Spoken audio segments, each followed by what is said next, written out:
Hello दोस्तों, स्वागत है आप सबों का आपके अपने चैनल पर। तो दोस्तों, सबसे पहले हम लोग इस चैप्टर के पूरे कॉन्सेप्ट को समझेंगे, उसके बाद हम लोग इसके सभी टाइप को बनाएंगे। दोस्तों, ये टॉपिक देख के लगता है कि भाई सिंपल है, लेकिन ये सिंपल है नहीं। इसमें बहुत तरह के क्वेश्चन आते हैं, बहुत टाइप के क्वेश्चन आते हैं। और इस बार तो एनटीपीसी और एसएससी में कई क्वेश्चन पूछे गए हैं आपको इस टॉपिक से।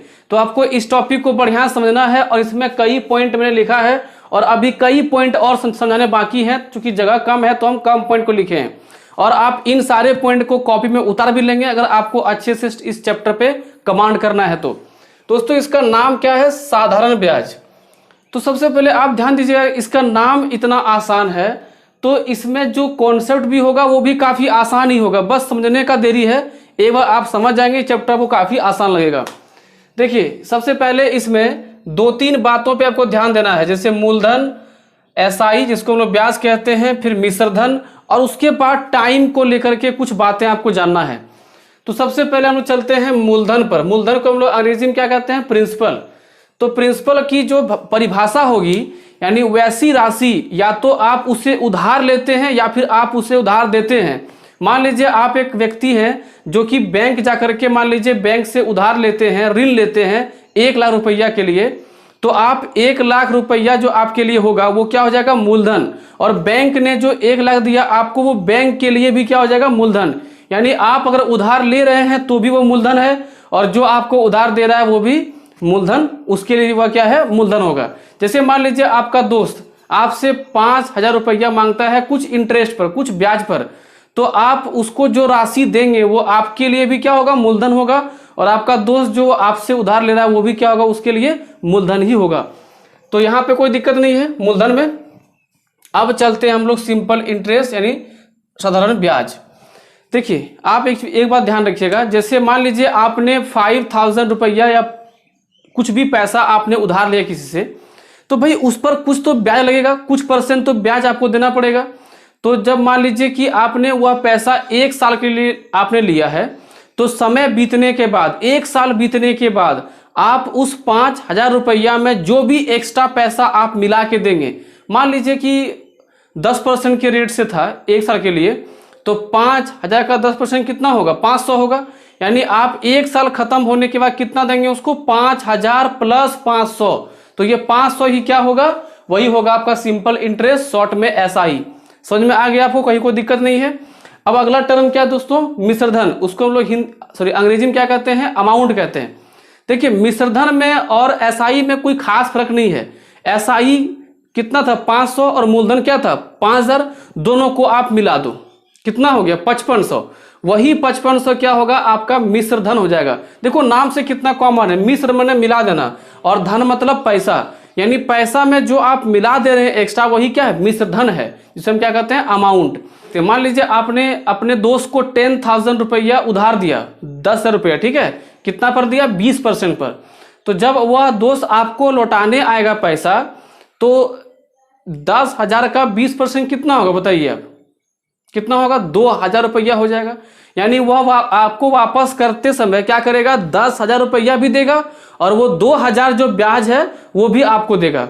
तो आप अगर अलग अलग रखोगे कि भैया ये मेरा 10,000 था उधार जो दिए थे, वो आपका मूलधन वापस में आ गया, और ये 2,000 यानी 2,000 जो आपको एक्स्ट्रा दिया, देखिए भाई हमको ये ब्याज मिल गया। अब मान लीजिए दोनों को जमा करके अलमारी में रख दिया। अब ठीक है, क्या किए? दोनों को जमा कर दिए और रख दिया अलमारी में। कितना हो गया? 10 और 2 12 हो गया। तो वो 12,000 क्या है? मिश्रधन। तो बस बहुत ही सिंपल सा फंडा है कि आप मूलधन के साथ ब्याज को शामिल कर दो, उससे हम क्या कहेंगे? मिश्रधन। अब देखिए यहाँ पर एक नोट पॉइंट मैंने लिखा है, उससे आप ध्यान से देख लीजिए। क्या कहता है कि जब 2 तिथियों के बीच समय निकालना हो तो उधार देने वाली तिथि को न जोड़कर केवल चुकाने वाली तिथि को ही जोड़ते हैं। ये जितने भी टेट वाले एग्जाम वाले स्टूडेंट हैं, जो भी लोग टेट वाले हो, इस पॉइंट को एकदम ध्यान से याद रखिएगा। जैसे मान लीजिए कि आप क्या करते हैं कि आप बैंक से 5 मार्च 2000 मान लीजिए 21 चल रहा है, 2021 को आपने उधार लिया, ठीक है? और आपको चुकाना कब है? 20 अगस्त 2021।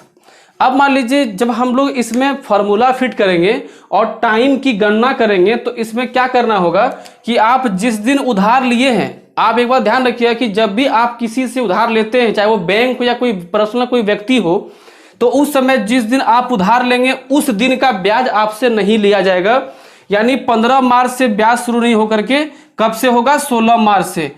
तो हम लोग यहाँ पे टाइम की गणना कैसे करेंगे वो देखिएगा कि 15 मार्च से लेकर के, क्योंकि मार्च होता है 31 महीने का दिन होता है, सॉरी 31 दिन का महीना होता है, ठीक है। तो 15 तो चला गया, कितना बचा, 16 दिन बचा मार्च में, और अप्रैल में कितना हो गया 30, मई में कितना हो गया 31, फिर जून में कितना हो गया 30, जुलाई में कितना हो जाएगा 31, और अगस्त में कहाँ तक गया है 20 अगस्त तक। अब आपको यहां पर ध्यान देना है कि जब दो तिथियों के बीच समय निकालेंगे तो इसमें जो अंतिम दिन होगा 20 अगस्त, तो हम 20 अगस्त तक लेंगे। ध्यान दीजिएगा, यहां पर जिस दिन शुरू होगा उस दिन छोड़ देंगे, लेकिन अंतिम दिन जिस दिन रहेगा उस दिन को हम शामिल करेंगे, यानी अगस्त का 20 दिन। इन सब को आप जोड़ दीजिएगा, कितना हो देखिए 30 20 50 50 और 30 80 80 और 30 110 110 और 30 140 140 और 16 156 57 58, यानी 158 हो जाएगा, ठीक है। 30 30 60 30 90 और 30 कितना हो जाएगा 120 120 और 20 140 140 और 16 156 57 58, ठीक है। इसको आप क्या करेंगे 365 से भाग करना होगा आपको। इसमें आप ध्यान रखिए कि इसमें लीप ईयर वगैरह कोई टेंशन नहीं है, ये नहीं कि लीप ईयर है 2020 है तो हम क्या करेंगे उसको 366 से करेंगे, ऐसा कुछ कहीं कोई करने काम नहीं है। सीधे आप 365 से भाग कर देंगे, आपका काम खत्म हो जाएगा, ठीक है। अब हम लोग चलते हैं, इसमें कुछ फॉर्मूला देखते हैं कि भाई इसके क्या क्या फॉर्मूला आपको यूज करना है, ठीक है। तो दोस्तों आगे बढ़ने से पहले आपको इस टॉपिक में एक बात को जानना होगा, वो है दर।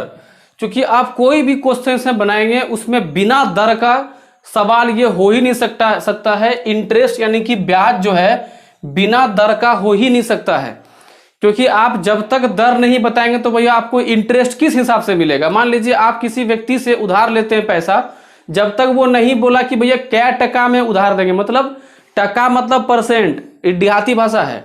जैसे मान लीजिए आप गए किसी व्यक्ति से उधार लिए 100 टका, ठीक है, बोला क्या परसेंट पे, तो बोला कि 4 टका पे उधार देंगे। 4 टका मैंने 100 टका में 4 टका आपसे एक्स्ट्रा लेगा वो, ठीक है, मैंने 4% हो गया। तो दर आप ध्यान दीजिएगा कि दर क्या होता है कि प्रत्येक 100 रुपया पर दिया गया अतिरिक्त धन ही क्या कहलाता है, दर कहलाता है। जैसे मान लीजिए कि 100 रुपया आपने उधार लिया और आप जब वापस करने गए उसको 1 साल के बाद, तो आपको 120 का देना पड़ा। तो 100 पे कितना एक्स्ट्रा दिया 20 टका, तो वो 20 का क्या हो गया परसेंट, क्योंकि 100 पर 20 है, यानी आपका दर कितना हो गया 20% हो गया। ध्यान दीजिएगा कि दर का हमेशा जो सांकेतिक लिखावट होगा वो हमेशा परसेंटेज के संकेत के साथ लेके आएगा, ठीक है। अब चलते हैं हम लोग इस फॉर्मूला को देखते हैं। देखिए मान लीजिए कि अगर यदि दर वार्षिक हो तब क्या क्या फॉर्मूला इसमें लगाना है हमको, ठीक है। तो देखिए सबसे पहले तो साधारण ब्याज जो होगा इसका फॉर्मूला होता है मूलधन गुने समय गुने दर। ध्यान दीजिएगा इसमें बटा 100 नहीं होता है, यही एक्चुअल फॉर्मूला है। कई बार एग्जाम में पूछा भी गया है, टेट वगैरह एग्जाम में। एक बार तो एसएससी भी पूछ लिया था कि भाई ब्याज का इनमें से कौन सा सही सूत्र होगा, तो उसमें दिया था मूलधन गुने समय गुने दर, और एक बार दिया था दर बटे 100। तो आपको ध्यान रखना है कि भाई दर के अंदर तो खुद ही परसेंटेज है, तो हम जब दर लिखेंगे तो उसमें नीचे परसेंटेज नहीं लिखेंगे, लेकिन अगर यदि हम इसको सांकेतिक भाषा में लिखेंगे तो P into T into R बटे 100 करेंगे। ध्यान दीजिएगा कि जब इसको हम दर डायरेक्ट लिखेंगे तो यहाँ पे तो परसेंट होगा ही, मान लीजिए 4% हुआ तो ऊपर में 4% मैंने 100 नीचे ऑटोमेटिक आ ही जाएगा, ठीक है। अब मान लीजिए कि आपको निकालना है समय निकालने के लिए हो जाएगा ब्याज गुने 100 बटे मूलधन गुने दर, और मान लीजिए आपसे दर पूछ दिया तब क्या करोगे आप, जब दर निकालना होगा तो करना होगा आपको ब्याज गुने 100 बटे मूलधन गुने समय। देखो कितना आसान है इसको याद करना। जब आप समय निकाल रहे हो तो समय में क्या कर रहे हो, ब्याज गुने 100 सेम है, मूलधन भी सेम है। जब समय निकालोगे तो यहाँ पे दर आप चिपका दीजिएगा, और जब दर निकालोगे तो दर के स्थान पर समय चिपका दीजिएगा। हो गया आपका फॉर्मूला खत्म। ठीक है, तो इतनी सारी बातें हैं जिसको कि आप कॉमन रूप से आप ध्यान रखेंगे। अब आगे बहुत ऐसे क्वेश्चंस हैं जिसके अंदर कॉन्सेप्ट छुपा हुआ है, तो जैसे जैसे वो टाइप हम लोग बढ़ते जाएंगे और कॉन्सेप्ट उसी टाइम हम आपको कॉन्सेप्ट भी समझाते चलेंगे। ठीक है, तो आप देखते हैं हम लोग कि जितना आपको मैंने समझाया है क्या आपको वो सारी बातें समझ में आया कि नहीं। तो ये पहला क्वेश्चन देखते हैं, फिर हम लोग इसके दूसरे कॉन्सेप्ट में एंट्री करेंगे। ठीक है, पहले एक क्वेश्चन देख लेते हैं। कहता है सुशील ने 21,900 रुपये की राशि 10 जनवरी 2004 को उधार ली। यदि एसआई की दर 8% है तो बताओ 13 जून 2004 को वह कितनी राशि लौटाएगा।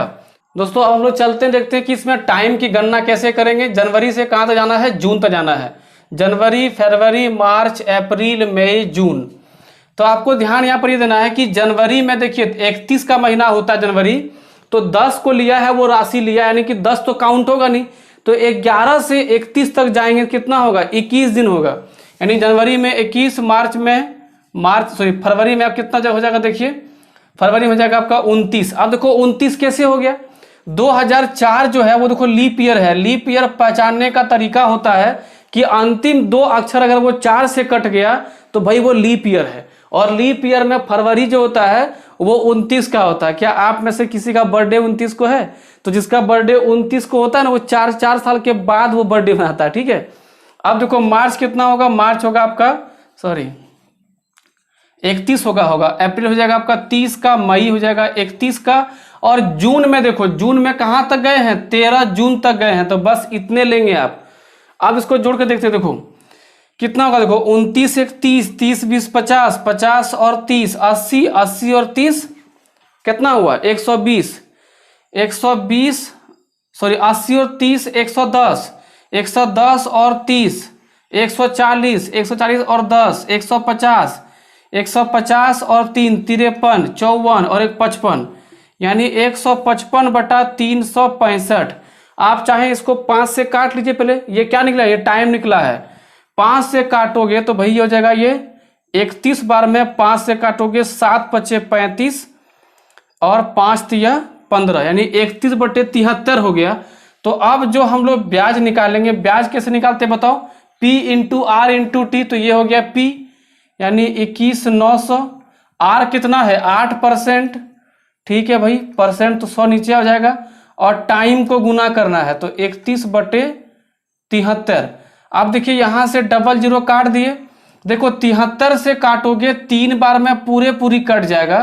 तो अब देखो कितना बचा, 3 एकम 3 और 3 तिया 9। इसको आपको 8 से गुना करना है, 8 तिया 24, हाथ में 2, 9 8 72 और 2 74, यानी इस क्वेश्चन का जो एसआई निकलेगा कितना निकलेगा, 744 रुपया। तो मैंने जो आपको टाइम गणना का बताया मैंने कॉन्सेप्ट, वो आपको समझ में आ गया।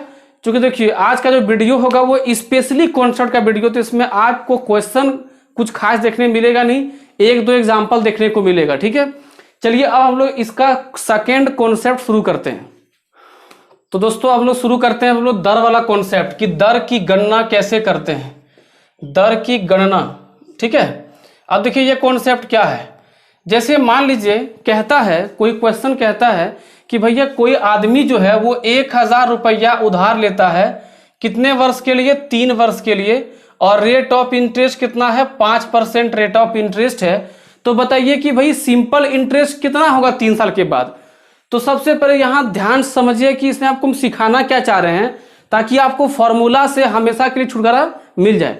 देखिए फॉर्मूला मैंने आपको इसलिए लिखाया ताकि आप समझ जाएं कि भाई क्या क्या फॉर्मूला होता है और किस हिसाब से हमको इस टॉपिक को पढ़ना है।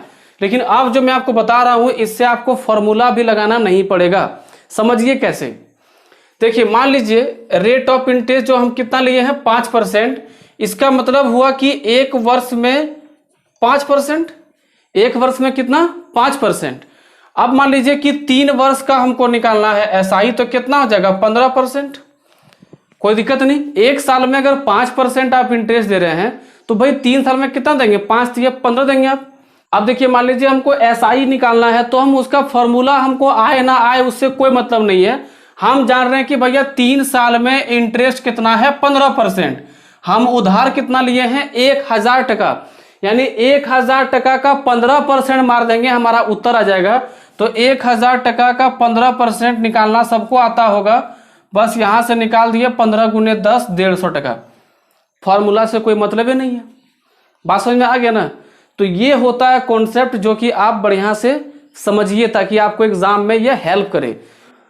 चलिए एक एग्जांपल और देखते हैं। मान लीजिए कि आपको दिया गया कि भैया मूलधन कितना है 5000 रुपया है और समय कितना दिया है, समय दिया है 4 वर्ष, और रेट ऑफ इंटरेस्ट कितना दिया है भाई, तो रेट ऑफ इंटरेस्ट दिया है आपका 2.5%, कि 2.5% के हिसाब से इंटरेस्ट लिया गया है। तो बताओ भाई 4 वर्ष के बाद 5000 रुपया पर कितना एसआई होगा, मैंने सिंपल इंटरेस्ट होगा। तो आप सबसे पहले क्या करेंगे, 1 वर्ष का अगर 2.5%, तो भाई 4 वर्ष का 2.5 को 4 से गुना करोगे कितना हो जाएगा, 10 हो जाएगा। ठीक है, गुना थोड़ा फास्ट हो आप लोग का, ये ध्यान दीजिएगा। कई सारे वीडियोस हम बनाए जिसमें कि गुना फास्ट करने का ट्रिक हम बताए हैं, वो जाकर के आप देख सकते हैं। तो 2.5 गुने 4 कितना होगा बताइए, तो 2.5 गुने 4 कितना हो जाएगा 10। देखो गुना कैसे करते हैं उसको जस्ट सीख लो बढ़िया से। हम भूल जाएंगे कि 0.5 है, ध्यान दीजिएगा, हम भूल जाएंगे कि 0.5 है। हम 4 दूनी 8 कर दिए, 8 हो गया, और अब ले लेंगे 0.5, तो 50 पैसा गुने 4 कितना होता है, 2 टका होता है ना। तो 8 और 2 कितना हो गया 10। इस हिसाब से आप गुना करिए, गुना थोड़ा तेज रहेगा। यानी हमको निकालना कितना है 10%, तो 5000 का 10%, 5000 का 10% कितना होगा, देखो तो 500 टका हो जाएगा। का मैंने गुना होता है, तो 5000 का 10% कितना हो गया, 500 रुपया हो गया। तो आप इसी तरह से काम करेंगे तो आपको क्या होगा कि क्वेश्चन समझने में दिक्कत नहीं होगी।